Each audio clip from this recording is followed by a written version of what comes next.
o que você entende por ser um influenciador? Sandra, o influenciador parece uma coisa simples, né? O influenciador é quem influencia, né? A resposta do bobo, né? Mas no final das contas, a resposta do bobo é a resposta correta. De fato, o influenciador é quem influencia, quem direciona uma pessoa nas mais diversas áreas a fazer alguma coisa. No meu caso, eu direciono as pessoas a entenderem a política, a pensarem a política de um jeito mais crítico. Eu tento mostrar para as pessoas que o caminho que a chamada imprensa, a grande imprensa, a imprensa velha mostra, geralmente não é o caminho correto. Eu construo um caminho para que as pessoas entendam que elas podem estar sendo manipuladas, né, consumindo as informações todas que elas consomem sem filtro muitas vezes.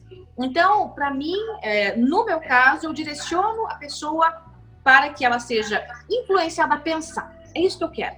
Né? Agora, influenciar, isso pode ser em qualquer área. Tem gente que faz trabalhos, por exemplo, para influenciar alguém a usar um tipo de maquiagem. Influenciar alguém a consumir um tipo de roupa.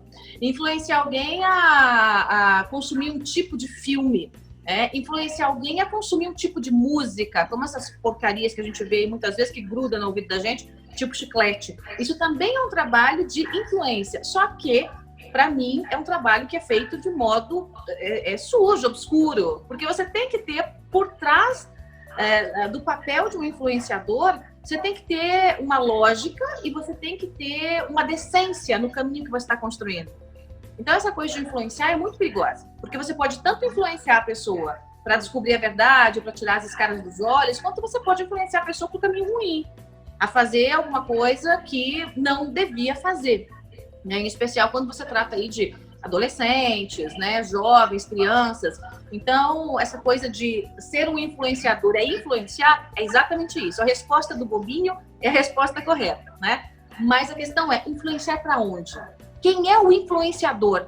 É isso que é a grande questão, para que a gente consiga se proteger das pessoas que não têm autoridade moral e querem levar a gente, influenciar para o caminho que não é um caminho bacana. Legal. Agora passo a palavra para nossa colega Inês. Ok. Vai lá, Inês. Joyce, os influenciadores antes da internet eram pessoas no exercício de papel de destaque que influenciavam o seu meio, a sua comunidade. Os influenciadores digitais de hoje agregariam um valor à sociedade ao reconhecer tais personalidades, outsiders das redes sociais, dando-lhes voz em seus canais de comunicação? Veja, eu acho que tudo, Inês, tem que ser muito ponderado, né? Então, vamos lá, os influenciadores de hoje, né? A gente vai dar voz para outsiders nos nossos canais de comunicação, ou os canais de comunicação vão dar vozes aos influenciadores de hoje. Não tem uma resposta pronta para isso, não, sabe? Porque quando a gente trata de comunicação e dessa coisa de influenciar, você tem nichos. Então, você tem nichos, como eu te falei, né? Na política, na economia, na maquiagem, no entretenimento, no besterol, né? Então, cada influenciador, cada macaco está no seu galho.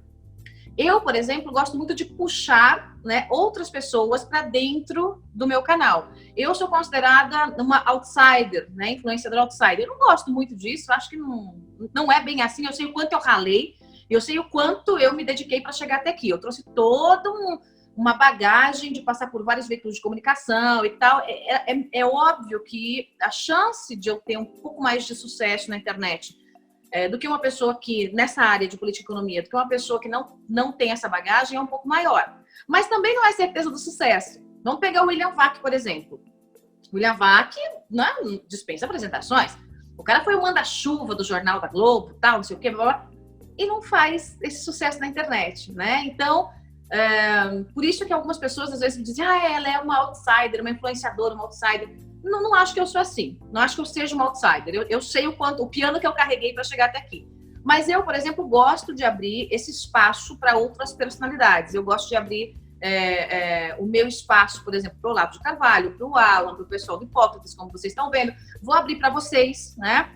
Porque eu acho que muitos de vocês vão ter materiais bacanas, assim, então vou abrir esse espaço para vocês.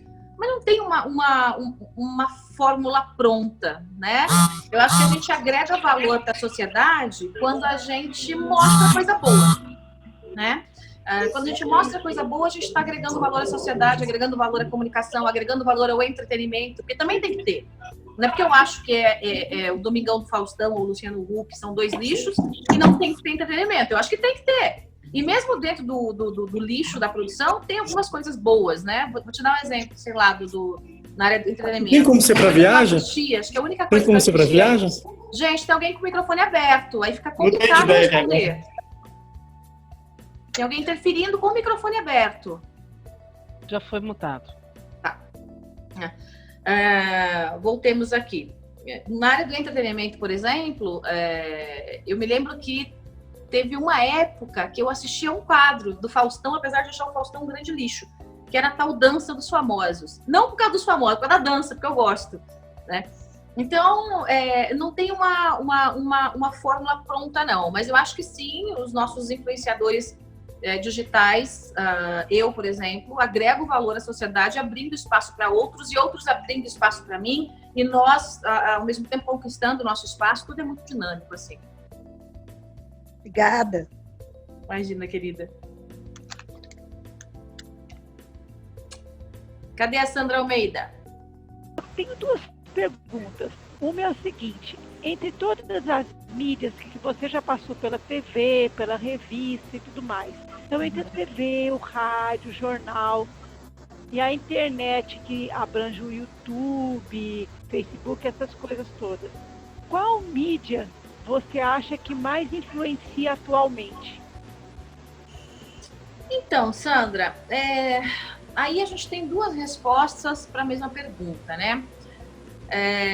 Tem gente que vai dizer para você não é a rádio e a TV, né? Porque o rádio, por exemplo, você não precisa parar de fazer nada para escutar o rádio. Então, você está dirigindo, você está ouvindo rádio, você está lavando louça, está ouvindo rádio, você está tomando banho, você pode ouvir o rádio.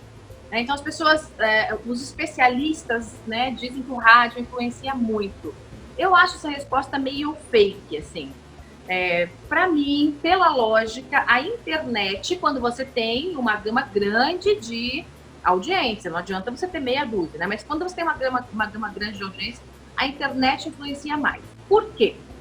Porque, por exemplo, a informação que está no YouTube, ela funciona on demand, né? Ela é como se fosse um Netflix da vida. A pessoa tem que querer buscar aquela informação. Então, a pessoa entra no YouTube, eu quero ver a Joyce.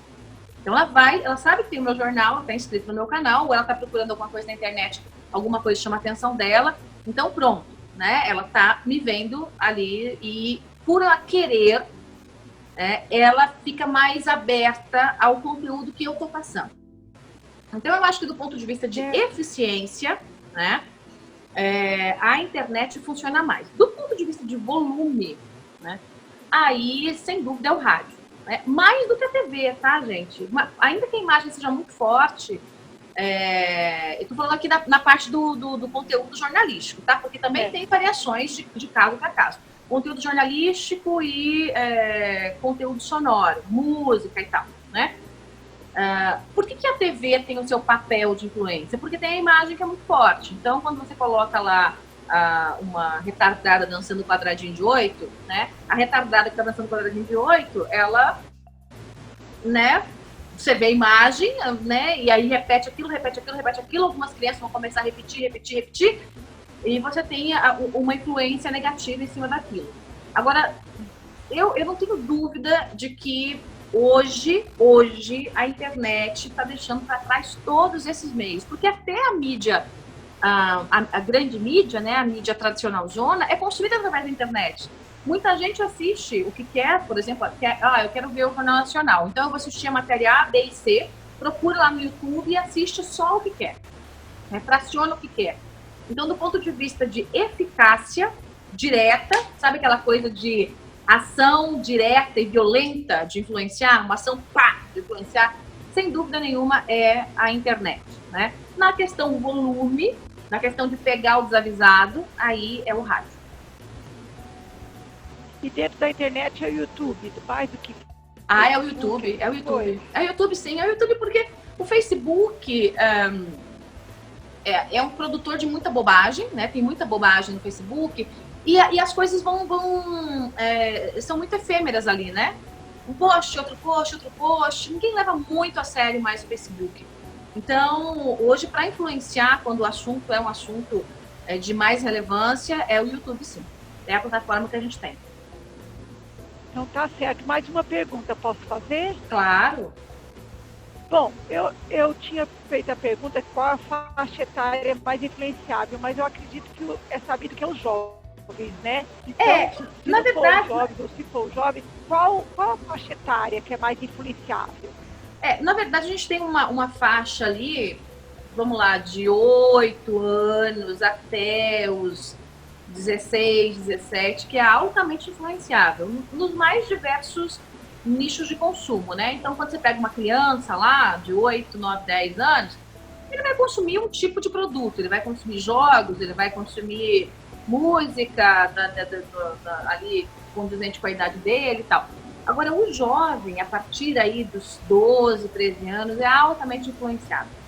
Porque ele tá fazendo uma transposição, ele está passando de uma fase, né, da criança para a fase já do quero ser adulto, não é adulto coisa nenhuma, mas ele está achando que é, né? Então ele quer consumir coisas que os grupos que ele participa consomem. Ele quer ser o cara, né, mais antenado na música A, B ou C, na roupa A, B ou C, no tênis A, B ou C, no boné. Se o boné tá para frente, tá para trás, tem a marca assim, tem a marca acolá. Então, é muito, muito, muito, muito, muito perigoso o trabalho que é feito por parte do mercado, através da internet, em cima desses jovens. Porque eles consomem o dia inteiro. O dia inteiro, o jovem está assim, né? Mas 13 anos já ou só a partir dos 16? Não, já a partir aí de 12, 13 anos. Quando ele já está querendo virar hominho, sabe? Tipo assim, eu tô me achando adulto, né? Não não é adulto, mas na cabeça, com a tentativa de deixar as nossas crianças mais maduras, o que é uma tentativa, é um pano de fundo, né? Para simplesmente elas acharem que podem tomar decisões, e na verdade elas são cada vez mais frágeis, você ataca esse grupo, né? É isso que o meio de entretenimento, é isso que algumas agendas, né, que nós temos, que são impostas às crianças, vendem muitas vezes pela internet. Então, ali dos 12 até os 16 anos, eu acho que é um período assim mais arriscado, porque eles são altamente influenciáveis, são pouco protegidos, acham que têm a capacidade de decisão, que podem decidir, que acham que, né, que são já adultos e não são adultos coisa nenhuma. Então, com certeza, esse é um período de maior influência quando você quer, obviamente, entrar com a informação para arrebentar, né? Estou falando aqui de algumas agendas muito pesadas. Quando você tem nichos específicos que querem se informar, né? Ah, não, eu quero começar a consumir notícia, eu quero começar a consumir balé, eu quero começar a consumir música clássica. Aí é diferente, mas aí é uma influência em nichos pequenos. Eu estou falando aqui para você da macro-influência, né? O grupo mais influenciável e a faixa etária mais influenciável é essa dos 12 aos 16 anos. Certo, muito obrigada, Joyce. Agradeço muito a oportunidade que você nos deu, porque a gente sabe que você tem uma vida corrida. Obrigada, querida. Um beijo. Outro. Sandra, você de novo. Oi. Oi. Bom, mata um pouquinho da nossa curiosidade, Joyce. Que tipo de conteúdo você consome sobre política e educação? E como você se informa? Quais são as fontes, canais, blogs consultados e utilizados para você formar suas análises? Então, gente, essa coisa de quais são as fontes, né, os canais que você se informa, isso é muito complicado, porque eu me informo direto da fonte primária, na maioria das coisas que eu faço. Então, quando eu vou ler uma Folha, um Estadão, um G1 da vida, eu fico dando risada, porque eu já sei tudo que tá lá. Muitas vezes eu já falei o que tá lá. E muitas vezes tem coisas que estão lá que eu sei que são mentira. né? Ou são distorcidas.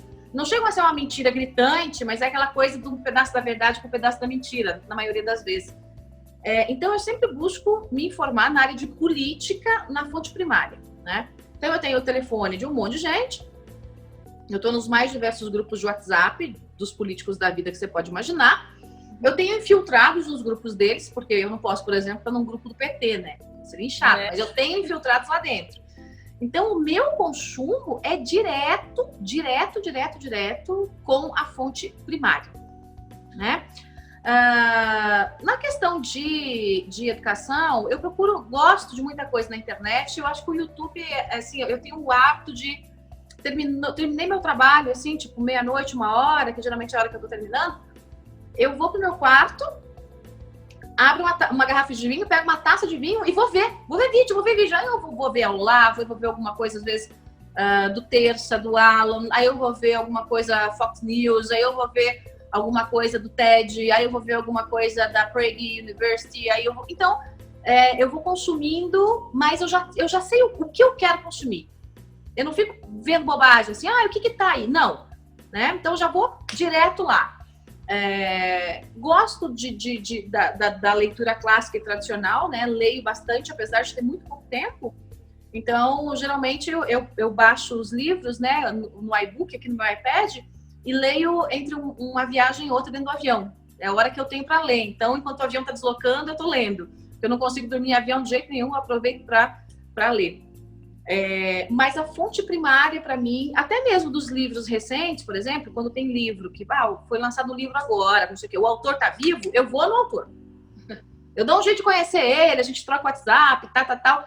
Porque, para mim, essa coisa de buscar a fonte primária sabe... Já aconteceu, por exemplo, de eu conhecer autor de livro e dizer assim, Joyce, olha, legal que você gostou do meu livro e tal, mas a editora mexeu aqui, o original é esse, eu vou te mandar.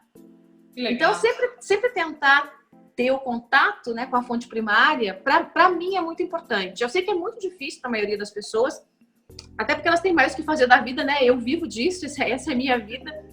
Mas não é muito comum no jornalismo você buscar isso. Geralmente o que você vê no jornalismo são as pessoas consumindo o que alguém disse, daí a pessoa fala, repete o que aquele um disse, aí o outro vai ouvir, vai repetir o que ela disse, e fica uma série de repetição de gente que não sabe o que está dizendo. Então a fonte primária para mim, é o meu meio de consumo de informação. É ler, muitas vezes, né, o diário oficial, é ler o projeto de lei, é falar com o deputado, com o senador, é falar com o assessor, né? Então, eu tenho muitos jornalistas, por exemplo, que estão nas redações que não têm autonomia para escrever o que quer. Eles são proibidos, né? E não pedem as contas, não vão embora, porque tem que pagar, né, a escola, não sei o quê, não tem coragem de empreender e tal. O que eles fazem? Eles passam para mim a informação. Joyce, eu não posso publicar, estou com um documento aqui, mas está aqui para você, né? Então, eu tenho acesso a essas informações todas nos mais diversos cantos. É bem legal.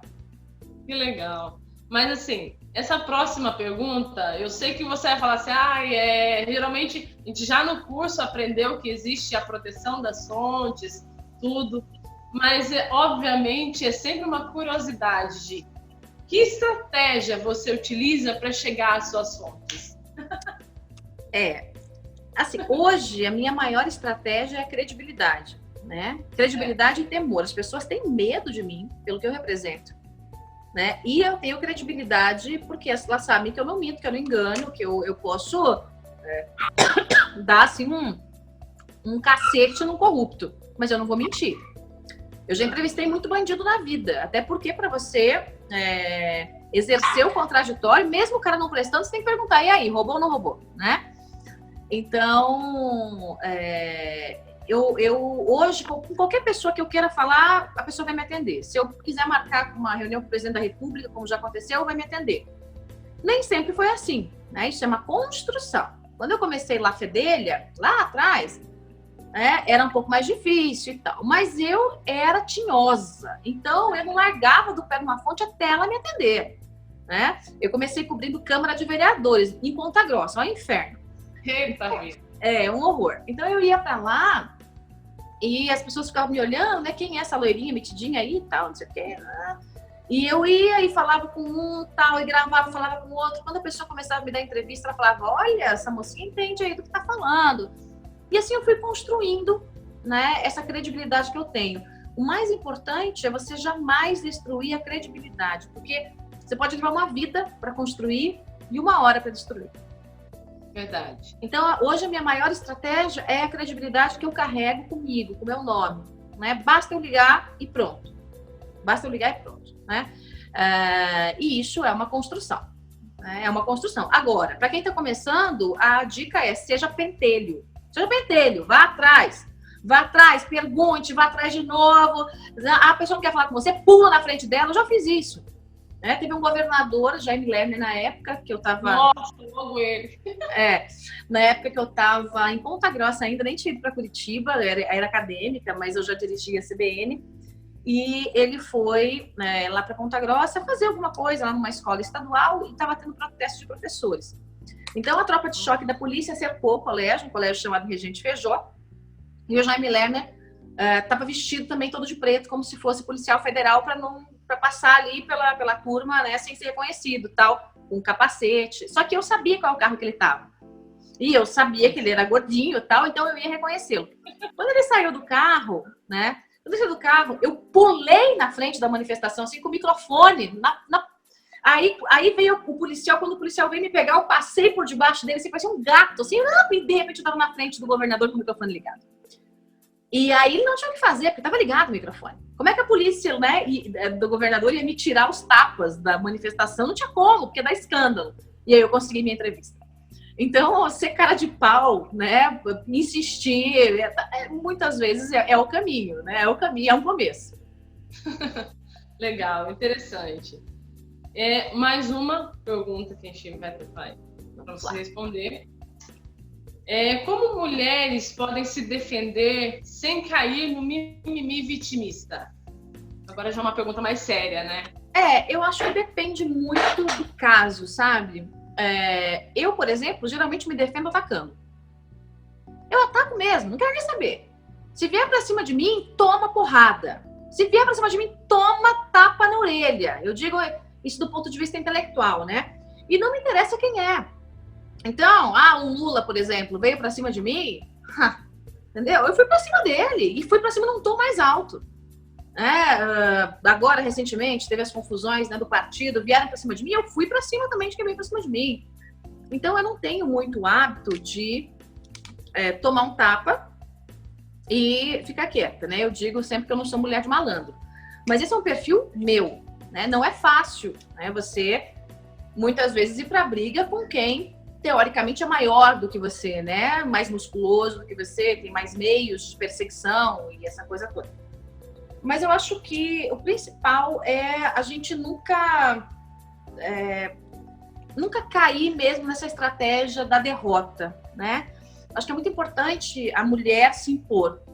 Quando você se impõe, quando você tem a espinha ereta, quando você tem, numa das aulas, né, que eu dei, eu acho que foi semana retrasada, dos 10 mandamentos, quando você tem postura, é muito difícil quando você tem postura de presença, postura física, quando você pisa firme, fala firme, alguém dá uma de besta com a gente. Né? Seja homem, mulher, autoridade, é muito difícil. É muito difícil outra mulher dar uma de besta comigo, por exemplo. Porque tem, né? Tem mulher que me detesta. Você pega uma Glaze Hoffman, né? O sonho dela é fazer boneco de voodoo comigo viva. Encher de alfinete. Mas ela não dá uma de besta comigo. Porque quando ela me olha, eu olho firme no olho dela, porque eu não tiro o olhar de quem me encara, ela se treme, se borra todinha. Né? E isso acontece, por exemplo, com outros, com o Lula, com o Requião e tal. Porque eu tenho essa coisa de ter postura e mostrar força, tá comigo desde sempre. Então eu acho que um caminho é esse, sabe? É sempre ter a postura, mostrar força, não se intimidar, mesmo que você queira. Não acusar o golpe, né? Porque às vezes o golpe dói, né? Às vezes dá vontade de sair correndo. Mas você manter essa firmeza, né? Mesmo que depois você se tranque no quarto e chore sozinha, você manter essa firmeza, né? Com quem está te atacando é importante, né? Para você não se deixar se machucar, né? Se atacar e também não cair no mimimi vitimista. Acho que é por aí. Certo. Muito obrigada. Obrigada. Uma última coisinha, acho que essa oportunidade é única na nossa vida, da nossa equipe, de estar junto, assim, frente com você, frente, tela a tela. Eu só quero dizer uma coisa para você. Você foi uma grande influenciadora na minha vida e, principalmente nesses últimos dias que eu passei por uma situação complicada, você foi uma pessoa que me fez levantar e dar a volta por cima e conseguir hoje o que eu sonhava. Então, assim, eu quero te agradecer por você ter sido essa influenciadora tão boa na minha vida. Muito obrigada. Que Deus te abençoe. Continuo orando por você. Obrigada, querida. Obrigada, Sandra. Fico feliz, viu? É um sonho que eu estou realizando de poder influenciar diretamente vocês, mais do que pelas redes sociais, né? De ter um contato direto. Então, eu vou continuar esse trabalho, independente de onde eu esteja, eu vou continuar esse trabalho. Então, contem comigo sempre e eu estou com vocês. Amém. Que Deus te abençoe. Amém, querida. Um beijo. E agora eu quero passar a palavra para o nosso colega Ronaldo. Boa tarde, Joyce. É uma satisfação falar com você. Boa tarde. Parabéns pela pessoa. Boa tarde, primeiramente. Parabéns pela pessoa e pela profissional diferenciada na comunicação que você provou ser. Obrigada. Você vai ser uma futura deputada federal por São Paulo, se eu puder apoiar aqui no Rio de Janeiro, para poder redimir do que eu fiz no passado. Eu trabalhei na campanha de vereador do filho do César Maia e do nosso Cabral, infelizmente. Mas eu posso me redimir trabalhando para você aqui, mesmo estando na outra unidade de federação do Rio de Janeiro. A pergunta é a seguinte: como que você consegue ser uma maior influenciadora digital, na política digital, e conciliar sua agenda familiar? Ai, meu Deus. Essa é a pergunta mais difícil de todas. É muito complicado. É muito complicado. Eu já abri mão de muita coisa, de muito tempo com a minha família e por conta do meu trabalho. Então, assim, não é fácil. Eu tenho uma família extremamente compreensiva. Meu marido é um santo, né? Porque qualquer um no lugar dele já tinha pirado, porque eu não tenho agenda muito. Por exemplo, eu vou te dar um exemplo. Sábado eu estava em Ribeirão, né? Sexta-feira eu estava viajando, daí sexta-noite eu cheguei em São Paulo, fiz o JHL Channel, acordei no outro dia às 4 da manhã, peguei um voo, fui para Ribeirão. Era para pegar o voo das 6, mas aí eu tive outra agenda, tive outro problema. Então o voo das 6 virou o voo das 4 da tarde, né? A minha palestra era 6 horas em Ribeirão. Peguei daqui e tal, me mandei para Guarulhos, fui para Ribeirão, desci direto para palestra, depois teve evento, teve jantar, aí fiquei até 1h30 falando de política. Fui dormir, no outro dia, às 4h30, estava de pé de novo, e eu fui para o Rio de Janeiro, só que eu não sabia dessa agenda, ela foi acontecendo durante a madrugada. Né? E meu marido estava no Nordeste, minha filha lá, tal. Então, aí me mandei para o Rio de Janeiro, cheguei no Rio de Janeiro, participei da convenção, peguei o avião, voltei para cá. Enfim, é uma agenda muito pesada, né? E agora em tempos de campanha ainda mais pesada. Então, alguém me ligando de Timon no Maranhão. Pai bendito. Então, aí, ó, Timon é assim o tempo todo. Então, eu tento tirar um dia pelo menos, em que eu dedique 100% desse dia à minha família, né? Claro que 100% é variável, né? Eu vou ter que fazer um postzinho na internet e tal, mas é aquele dia em que eu não vou ficar o dia todo escrevendo, o dia todo lendo, o dia todo gravando, o dia todo atendendo telefone, o dia todo mandando mensagem, porque eles precisam disso. Eles também entendem que tem semana que não dá. Então, por exemplo, há 10 dias eu não consigo tirar esse dia, né? E eu tô viajando, tal, meu marido aproveita para viajar também, porque como ele é cirurgião, ele viaja bastante. Mas eu preciso, assim, como uma coisa meio religiosa, tirar um tempinho, por menor que seja, para minha família. Como tirar o tempo durante a semana é muito complicado, porque minha agenda me engole, eu tento fazer isso num final de semana, ou no sábado, ou no domingo, tirar esse dia para a família e ficar meio só de plantão, assim, não ficar o dia todo produzindo. No dia a dia, eu tento fazer do limão uma limonada, né? Então, apesar de eu ser, né, a maior influenciadora do Brasil, eu sou mulher, eu sou mãe, eu sou esposa, Então, eu tento ajustar a minha agenda, por exemplo, que eu posso tomar um café durante a semana, café da manhã com meu marido. Só que às vezes eu tô tomando café e tô assim, né? Tomando café, alô, marcando coisa. Ah, Fabiana, agenda isso, agenda aquilo, tal. Mas a gente pelo menos tá ali, né, no tete a tete, né? Tá perto um do outro. Então, às vezes eu vou, sei lá, eu quero fazer alguma coisa na cozinha, porque eu gosto de cozinhar.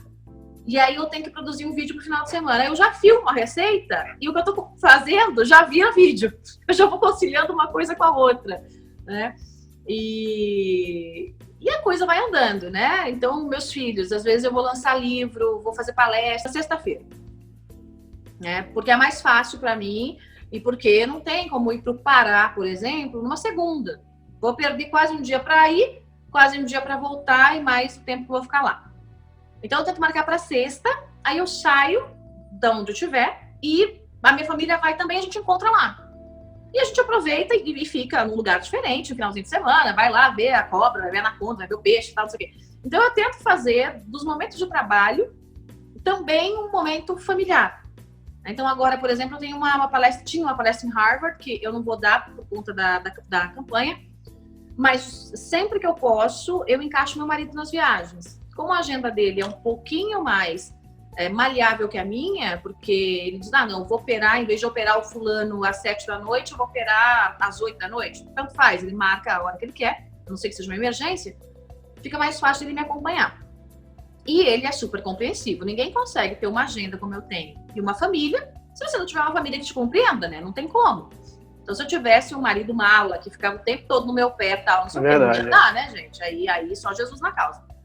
E eu acabo, às vezes, administrando coisas pelo telefone e pela internet, né? Então, às vezes eu tô num lugar, sei lá onde, eu ligo pra funcionária que cuida dele. Eu treinei uma babá pra cuidar dele quando eu não tô perto, né?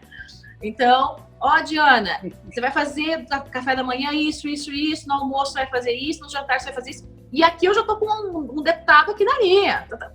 É assim, é 1001 utilidades. E no final das contas, mesmo sendo uma loucura, deu certo, né? Eu tenho filhos lindos, minha filha acabou de passar no vestibular de medicina e já passou em 3, já tá papando um atrás do outro. Tenho um filho que tem 9 anos, que é, né? Meu marido é super compreensivo e eu consigo colocar, Ronaldo, uma coisa que também está nos meus mandamentos, né? Que é dê o máximo do que é, no mínimo do que você faz. Então, quando eu tô com a minha família, eu dou o máximo que eu posso. O máximo que eu posso. Então, eu dou aquela atenção total, assim, sabe? Aquela coisa, assim, que eu cuido, eu vou fazer o café da manhã, sabe? A gente vai correr no parque, vou chutar a bola com as crianças. Então, a gente vai assistir filme juntos. Eu tenho um sofá grande aqui na minha casa, que cabe todo mundo, então a gente fica num ninho assistindo filme, todo mundo embolado, liga o ar-condicionado para ficar tudo geladinho, a gente fica ali. De repente, esse sossego é interrompido por uma prisão do Lula, por exemplo, que aconteceu enquanto eu estava de férias a primeira vez. Eu estava em Miami, né? Então eu tive que interromper tudo por causa da prisão do Lula. É do jogo.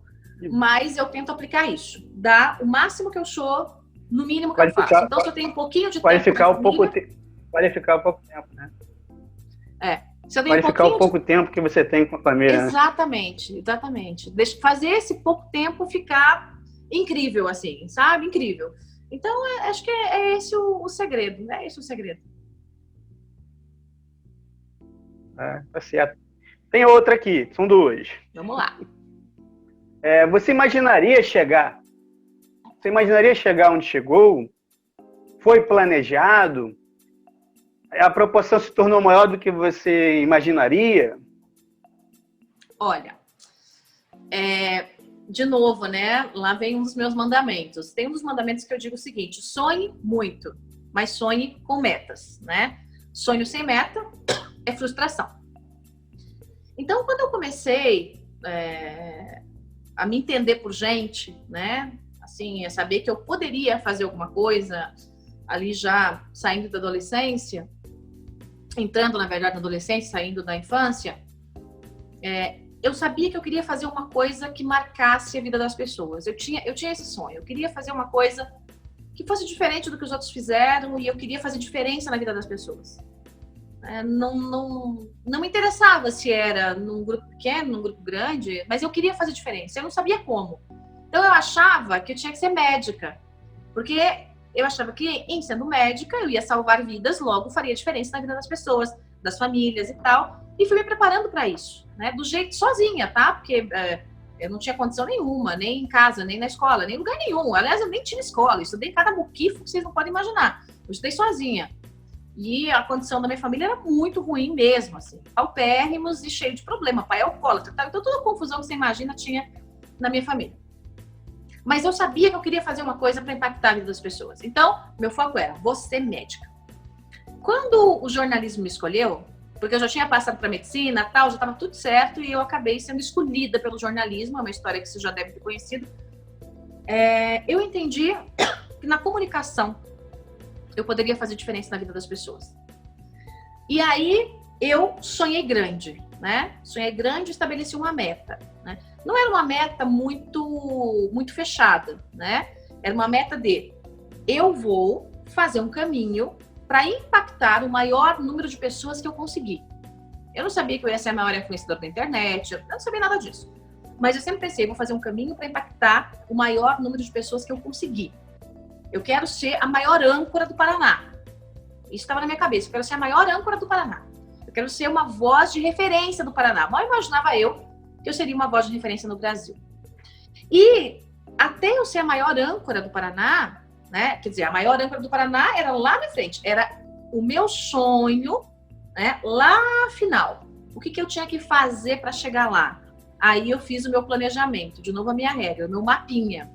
Então, eu entrei numa televisãozinha muito xixelenta lá em Ponta Grossa. Eu sabia que ali, se eu ficasse ali, eu não ia ser nada. Então, qual era o próximo passo? Entrar num veículo de comunicação maior. Quando eu vi a oportunidade de entrar na CBN, né? Tinha grife, era da Rede Globo e tal. Eu falei, opa, é aqui mesmo. Fui lá, na cara de pau, na raça, na coragem, entrei. De repente eu cresci. Ficou pequena a CBN pra mim. Eu falei, não, eu quero mais. Ponta Grossa não me serve mais. Aí o próximo passo, ir pra frente. Pra onde eu vou? Eu sabia que eu tinha que sair dali, que eu tinha que ir pra algum lugar. Então, eu podia ir para São Paulo, podia ir para Curitiba, podia ir para uma outra cidade, onde tinha me convidado para ser âncora da Globo. Era uma cidade menor até que Ponta Grossa, mas era âncora da Globo. Aí eu falei, não, eu não quero ir para uma cidade menor. Eu quero mais, né? Meu foco é ser a maior âncora do Paraná. Então, eu escolhi Curitiba. Porque eu também não me sentia pronta para vir para São Paulo. Ainda que eu pudesse ter vindo para cá para camelar. Eu fiz, sei lá, ser estagiária, produtora, tal. Mas não é isso que eu queria. Então, para chegar lá naquela minha meta de ser a maior âncora do estado, fui no outro ponto, Curitiba. Né? Aí lá eu fui repórter, eu fui produtora, eu fui apresentadora, até eu virar a âncora e diretora. Né? E líder de audiência. Cresci. Falei, não, agora eu quero mais um pouquinho. Aonde eu vou? Agora é TV. Aí eu topei entrar na TV. Topei entrar para fazer uma coisa pequenininha no SBT, um comentário de política e tal. Deu certo. Não, então agora eu quero mais. Para eu chegar a ser a maior âncora do Paraná, preciso mais. E aí fui, até chegar a ter o maior programa e o maior tempo de TV do Paraná, todo voltado para mim na área de política e economia. E aí, bateu na trave, né? Já bateu no teto, não tinha mais para onde ir. E aí eu falei, não, então eu tinha a oportunidade de ficar no Paraná, se eu quisesse, porque o pessoal da Record fez um acordo lá com o governo, me pôs para fora, mas eu podia ir para qualquer outro lugar. E aí eu fiquei pensando, mas será que eu cheguei, né? É isso? Eu vou ficar, então, eu já fui diretora dos maiores veículos, tal, vou ficar aqui? É isso, vou me aposentar aqui, né? Eu falei, não, tem muito mais para fazer. E aí eu encarei vir para São Paulo com a cara e com a coragem e acabou, né? E comecei a minha carreira daí em São Paulo. Então, o meu grande plano era fazer a diferença na vida do maior número de pessoas, né? Quando eu entrei para o jornalismo, era ser a maior âncora do estado. E mal imaginaria eu que seria a maior influenciadora do país, né? Então, eu não tinha pensado tanto, não, mas eu sempre fui um pouquinho petulante. Eu queria ser a melhor no meu estado do que eu fazia. E agora eu sou uma das melhores do Brasil, ó, da concorrência. Beijinho no ombro. Mas você é porque fez por merecer. Ralei muito, gente. Vocês não têm ideia de quantas certeza. madrugadas, de quantas noites, de quantas semanas, de quanto choro, e quanta felicidade ao mesmo tempo. Não foi fácil, não. Mas Para ninguém nada é fácil. Mas é por isso que você tem solidez, porque você foi subindo degrau por degrau. foi degrau por Parabéns. degrau mesmo. Eu não comecei pelo telhado, não. Eu comecei pelo alicerce, lá embaixo. Comecei, né, botando o tijolo lá embaixo. Não foi pelo Joyce, mas telhadinho, não. só se sustenta quem começa do alicerce. Quem começa lá em cima, só se for filho do rei, herdou aí a monarquia, a coroa. Quem começa lá em cima fica com telhado de vidro. Então. E muitas vezes não se sustenta, né? Não. Porque a pessoa verdade. que recebe tudo de graça, a primeira porrada que ela toma da vida, ela pira, ela vai chorar cocaína, ela, entendeu? Porque ela não aguenta, ela teve tudo. Como que eu vou perder isso? Porque não conquistou. Né? Tudo que eu tenho, eu conquistei. As pessoas falam pra mim, mas as pessoas falam, mas você é rica. É só mesmo. Mas você trabalha. Mas eu passei fome. É. Eu passei fome. Tudo que eu tenho, eu conquistei. Né? Mas esses dias eu ouvi de uma menina da direita, né? Que eu não vou citar o nome porque ela é super conhecida. Ela tá na eleição e tal. E aí, quando eu escolhi sair deputada, ela me ligou e falou assim: como você vai sair deputada? Você não ia ser senadora? Porque eu vou sair deputada, você vai tirar votos de mim? Eu falei, minha filha, eu vou te ajudar. Vou ajudar você a se eleger, porque se eu fizer muito voto, eu te levo, né? Pela proporcional, eu te levo e tal. Puxa ela. Aí ela falou assim, você não tá nem aí pra isso? Porque você tem plano A, B, C, D, você tem apartamento em Miami, você tem carro importado na garagem. Eu fiquei olhando e falei, tenho mesmo. Porque eu ralei a minha vida toda. Enquanto você ficava dormindo, bebendo. Então não enche meu saco, pô. Entendeu? Esse que é o problema do brasileiro, né? Achar que o outro só é realmente um problema sério de muitos brasileiros, essa visão aí. Eu falei, e qual é o problema de você ter um plano B, C e D, né? A gente tem que ter plano B, C e D, tem que... Então, eu disse pra ela, eu falei, eu não ganhei casa nem carro do papai, eu consegui as minhas coisas, diferente de você, então não enche a minha paciência. Verdade. Mas, infelizmente, no Brasil, é crime fazer sucesso, gente. É verdade. Crime fazer sucesso. As pessoas olham pra você e ao invés de elas falarem que legal, vai, puta, é isso aí, conquista mais, elas olham e falam, nossa, olha, é como se você tivesse ganhado na loteria e não simplesmente conquistado com muita garra e muito trabalho. O espiritual do brasileiro está muito baixo. É uma mentalidade que a gente tem que mudar, e eu trabalho para mudar isso todo dia. Porque nos Estados Unidos, por exemplo, quando o vizinho, né, troca de carro, o americano de raiz, ele faz um bilhetinho, parabéns pelo carro novo, bacana, sucesso, e põe lá na caixa de correio do vizinho. Aqui, se você troca de carro, o teu vizinho olha para você e seca você de inveja, né? É verdade. Então, assim, a gente precisa entender que o sucesso mudar a mentalidade, né? Mudar a mentalidade. Exatamente, o sucesso do outro é prazeroso pra gente, porque é um exemplo. Então, se alguém tem uma trajetória de sucesso, eu, por exemplo, eu quero colar naquela pessoa, eu quero dizer, como é que você fez? Me ensina. É isso que eu quero, me ensina aí, amigo, qual é o caminho, né? Eu nunca tive vergonha de perguntar, nunca tive vergonha de ir atrás, nunca tive vergonha de dizer, me ajuda, eu quero aprender a fazer isso aí que você está fazendo. Eu vou sentar bem aqui e me ajuda. Desculpa te cortar, mas a positividade do outro influencia. Então ele devia se espelhar na positividade do outro quase que como energia. Não digo no sentido de sugar, mas no sentido de aprender. E o brasileiro não, ele fica com aquela suga do outro. Entendeu? Então realmente a gente tem que muito mudar nesse país e você ajuda muito. É um exemplo. Obrigada, gente. Adorei o papo com vocês. Espero que vocês tenham aproveitado. Gente, um beijo. Tchau, querido.